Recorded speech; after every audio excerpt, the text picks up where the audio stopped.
শত বছরের পুরনো রাস্তায় বেড়া দিয়েছেন স্থানীয় এক ওলামা দল সভাপতি। এতে ওই পথে যাতায়াতকারীরা পড়েছেন বিপাকে। ওই ওলামা দল সভাপতিকে বিষয়টি নিয়ে বলতে গেলে তিনি নিজেকে বিএনপির কেন্দ্রীয় নেতা দাবি করে ভুক্তভোগীদের ফু দিয়ে উড়িয়ে দেওয়ার হুমকি দেন।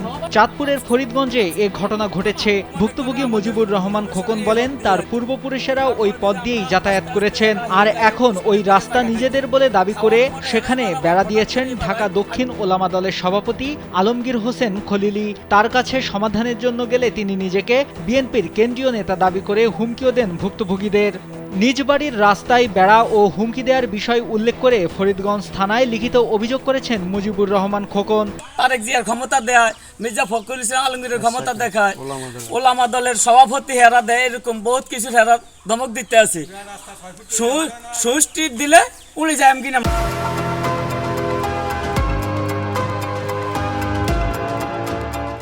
থানায় লিখিত অভিযোগের বিষয়টি নিশ্চিত করে তদন্ত কর্মকর্তা এএসআই আনোয়ার হোসেন বলেন, অভিযোগের কপি হাতে পেয়েছেন, তদন্ত করে আইনানুগ ব্যবস্থা নেওয়া হবে।